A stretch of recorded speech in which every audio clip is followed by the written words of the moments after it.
இதுக்கு தேவையான பொருள் பார்த்தீங்கன்னா, தேங்காய் ஒரு அரை மூடி எடுத்து சின்ன சின்ன பீஸாக கட் பண்ணி எடுத்து வச்சுருக்கிறேங்க. வரமிளகா 2ங்க, பூண்டு ஒரு 20 பல் எடுத்துருக்கிறேன், சின்ன வெங்காயம் ஒரு 20 பல் எடுத்துருக்குறேங்க, இஞ்சி ஒரு பெரிய துண்டு எடுத்து சின்ன சின்ன பீஸாக கட் பண்ணியிருக்குது.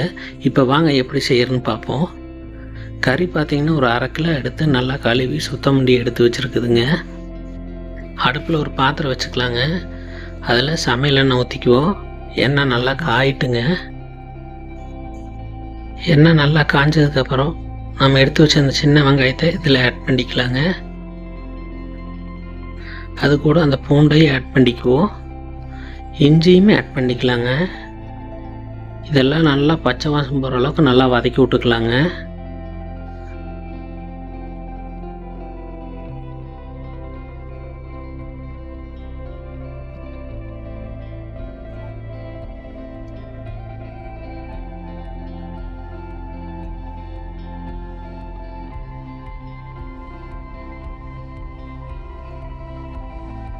பார்த்திங்கன்னா வெங்காயம் நல்லா வதக்கி வந்துருச்சு. இந்த டைமில் பார்த்திங்கன்னா சோம்பு ஒரு 1/2 டேபிள் ஸ்பூன் போட்டுக்கலாங்க. பட்டை ஒரு 3 துண்டு சின்ன துண்டு ஆட் பண்ணிக்கலாங்க. மிளகு ஒரு 1/2 டேபிள் ஸ்பூன் போட்டுக்கலாம். வரமிளகா 2 போட்டுக்கலாங்க. இதெல்லாம் போட்டு நல்லா வதக்கி விட்ருவோம். அடுப்பு கொஞ்சம் ஸ்லோ பண்ணிக்கலாங்க, ஏன்னா அந்த சோம்புலாம் கரிஞ்சு போயிடும். இப்போ பார்த்தீங்கன்னா அடுப்பு ஸ்லோ பண்ணிவிட்டு நம்ம எடுத்து வச்ச அந்த தேங்காயை இதில் ஆட் பண்ணிக்குவோம். அதையும் போட்டு நல்லா வதக்கி விட்டுக்கலாங்க. தேங்காய் போடுறதுக்கு முன்னாடி அடுப்பை கொஞ்சம் ஸ்லோ பண்ணிக்கிங்க. ஸ்லோ பண்ணிவிட்டு மறுபடியும் தேங்காய் போட்டுட்டு நல்லா வதக்கி விட்டுக்கலாங்க. இந்த தேங்காயோட பச்சை வாசமெல்லாம் போகணும், அதனால் நல்லா வதக்கி விட்டுக்கலாம். இது பார்த்திங்கன்னா தேங்காய் கட் பண்ணி போட்டிருக்குது. திருகி போடுறதா இருந்தால் இந்த அளவுக்கு வதக்க வேண்டாம், கட் பண்ணி போடுறதுனால லைட்டாக வதக்கி விட்டுக்கலாங்க. இப்போ மசாலா ஆட் பண்ணிக்குவோம். மஞ்சத்தூள் சின்ன டேபிள் ஸ்பூன் 1/2 டேபிள் ஸ்பூன் போட்டிருக்குதுங்க. மல்லித்தூள் பார்த்திங்கன்னா ஒரு 1.5 டேபிள் ஸ்பூன் போட்டுக்கலாங்க. சிக்கன் மசாலா ஒரு 2 டேபிள் ஸ்பூன் போட்டுக்கலாங்க.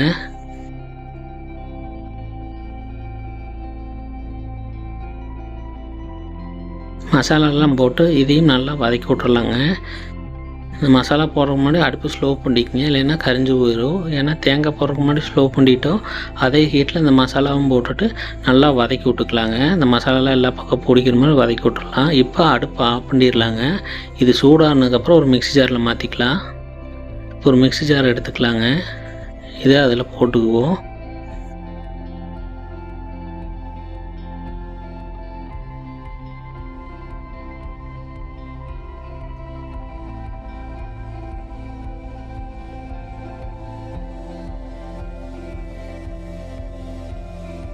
இதை தண்ணி ஊற்றாமல் லைட்டாக அடித்து எடுத்துக்கலாங்க. பார்த்திங்கன்னா லைட்டாக அடித்து எடுத்தாச்சு.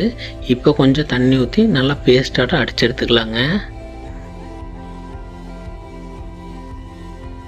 இப்போ பார்த்திங்கன்னா நல்லா பேஸ்ட்டாக அடித்து எடுத்தாச்சு. இந்த அளவுக்கு கரெக்டான பதங்க, இந்த அளவுக்கு அடித்து எடுத்துடுங்க.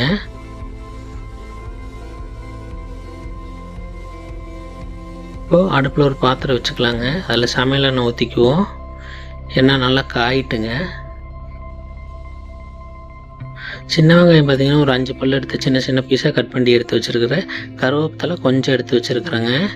இதை இந்த எண்ணெயில் ஆட் பண்ணிக்கலாங்க. இதையும் நல்லா வதக்கி விட்ருவோம். இந்த பச்சை வாசம் போகிற அளவுக்கு நல்லா வதக்கி விட்ருலாங்க.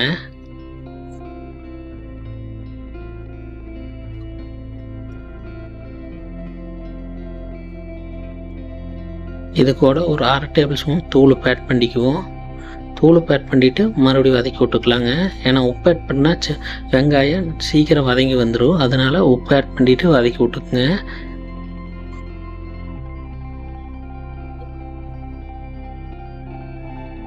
பார்த்திங்கன்னா வெங்காயம் ஓரளவுக்கு நல்லா வதங்கி வந்துருச்சு. இந்த டைம் பார்த்திங்கன்னா ஒரு தக்காளி எடுத்து சின்ன சின்ன பீஸாக கட் பண்ணி எடுத்து வச்சுருக்கிறேன். அதையும் போட்டு இதை நல்லா வதக்கி விட்டுறலாம். இந்த தக்காளியோட பச்சை வாசமெல்லாம் போகணுங்க, அது வரைக்கும் நல்லா வதக்கி விட்டுக்குங்க.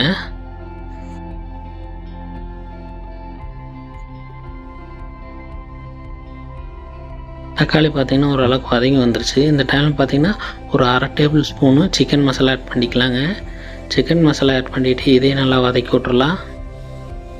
மசாலாலாம் எல்லா பக்கம் பிடிக்கிற மாதிரி நல்லா வதக்கி விட்டுறலாங்க.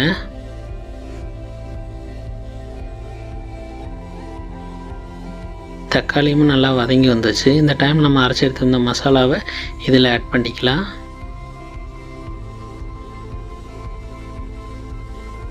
தண்ணி ஊற்றி மிக்ஸி ஜாரில் கொஞ்சம் தண்ணி ஊற்றி அலாசி ஊற்றிக்கலாங்க.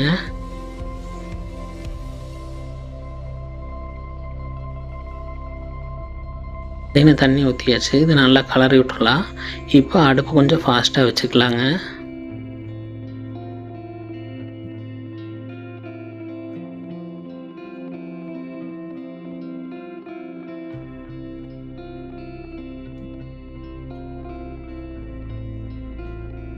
பார்த்தீங்கன்னா தூள் உப்பு மறுபடியும் ஒரு 3/4 டேபிள் ஸ்பூன் ஆட் பண்ணிக்கலாம். ஏற்கனவே 1/2 டேபிள் ஸ்பூன் போட்டோம். இப்போ ஒரு 3/4 டேபிள் ஸ்பூன் ஆட் பண்ணிக்கலாங்க. ஆட் பண்ணிவிட்டு இதையுமே நல்லா கலரி விட்டுக்கலாம். இன்னுமே இது கட்டியாக தான் இருக்குது, அதனால தண்ணி இன்னும் கொஞ்சம் ஆட் பண்ணிக்கலாங்க. ஏன்னா கறி போட்டு அது வெந்து வரணும், அப்போ சுண்டுற கரெக்டாக இருக்குங்க. தண்ணி ஆட் பண்ணிவிட்டு கலரி விட்டு இது ஒரு மூடி போட்டு மூடிடலாம். நல்லா கொதி வரட்டுங்க குழம்பு. இப்போ பார்த்தீங்கன்னா குழம்பு நல்லாவே கொதி வந்துருச்சு. இதை நல்லா கலரி விட்டுறலாங்க.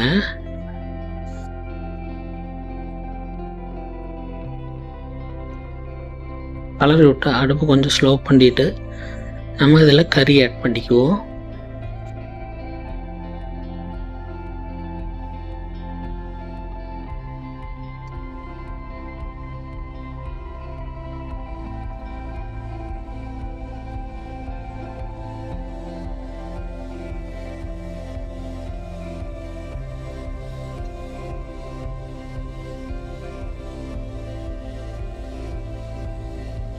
கறி ஆட் பண்ணிவிட்டு இதை நல்லா கலரி விட்டுறலாங்க.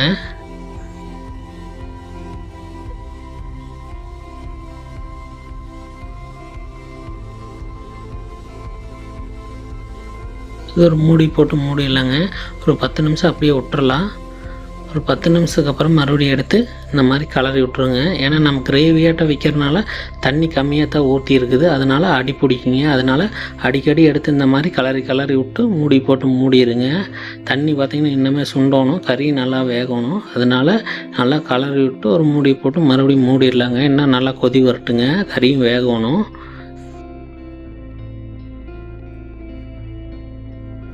அடுப்பை ஃபாஸ்ட்டாக வச்சுக்குங்க. பார்த்திங்கன்னா மறுபடியும் எடுத்து ஒரு 15 நிமிஷம் கழித்து மறுபடியும் எடுத்து இந்த மாதிரி கலரி விட்டுருங்க.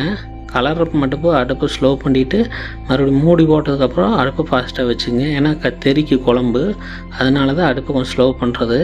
நல்லா கலரி விட்ருங்க. இன்னுமே குழம்பு வற்றணுங்க, இன்னும் கொஞ்சம் கிரேவியாட்டம் ஆகணும். அதனால் நல்லா கலரி விட்டுருங்க. தண்ணி கம்மியாக இருக்கிறதுனால அடி பிடிக்கிற சான்ஸ் இருக்குதுங்க. அதனால் அடிக்கடி இந்த மாதிரி கலரி விட்டுட்டு அப்புறம் ஒரு மூடியை போட்டு மூடிடுங்க. இன்னும் கொஞ்சம் தண்ணி ஊற்றுச்சுன்னா கரெக்டாக இருக்குங்க. இப்போ அடுப்பு ஃபாஸ்ட்டாக வச்சுக்குவோம். இப்போ பார்த்திங்கன்னா தண்ணி நல்லாவே வற்றிருச்சு பாருங்கள். இப்போ எடுத்து அடி கலரி விட்டுறலாங்க. இப்போ பார்த்திங்கன்னா கிரேவி ரெடி ஆயிடுச்சு. சாப்பாட்டுக்கு, சப்பாத்திக்கு, தோசைக்கு, இட்லிக்கு எல்லாத்துக்குமே இந்த டைமில் நல்லா கிரேவியாட்டு இருக்குதுங்க. இந்த டைமில் நான் அடுப்பு ஆஃப் பண்ணி இறக்கி வச்சோம்னா எல்லாத்துக்கும் கரெக்டாக இருக்கும். ரொம்ப வற்றுச்சுன்னா கறி மட்டும்தான் இருக்குங்க, கிரேவி இருக்காது. அதனால் இந்த பதத்தில் ஆஃப் பண்ணிட்டோம்னா கரெக்டான பதங்க. சாப்பாட்டுக்குள்ளே பனஞ்சு சாப்பிட்றதுக்கு நல்லாயிருக்கும். இப்போ அடுப்பு ஆஃப் பண்ணிடலாங்க. அடுப்பு ஆஃப் பண்ணிவிட்டு இது ஒரு மூடி போட்டு மூடிடலாம். பார்த்திங்கன்னா சுவையான சிக்கன் கிரேவி ரெடி ஆயிடுச்சுங்க. இந்த மாதிரி செஞ்சு சாப்பிடுங்க, ரொம்ப டேஸ்ட்டாக இருக்கும். இது பார்த்திங்கன்னா சூடான சாப்பாட்டுக்கு டேஸ்ட்டாக இருக்குங்க. சப்பாத்திக்கு நல்லாயிருக்கு, இட்லிக்கு, தோசைக்கு, இந்த மாதிரி எல்லா இதுக்குமே இந்த சிக்கன் கிரேவி நல்லாயிருக்கும். ஒரு டைம் இந்த மாதிரி செஞ்சு சாப்பிட்டு பாருங்கள். சாப்பிட்டு பார்த்துட்டு உங்கள் கருத்தை கமெண்டில் சொல்லுங்கள். இந்த வீடியோ பிடிச்சிருந்தா இந்த வீடியோவுக்கு ஒரு லைக் பண்ணிக்கிங்க. அப்படியே நம்ம சேனலை சப்ஸ்கிரைப் பண்ணிக்கிங்க. அப்படின்னா தான் நான் வீடியோ போட்டாலும் உங்கள் செல்லுக்கு நோட்டிஃபிகேஷன் வரும். அடுத்த ஒரு நல்ல வீடியோவில் பார்க்கலாங்க.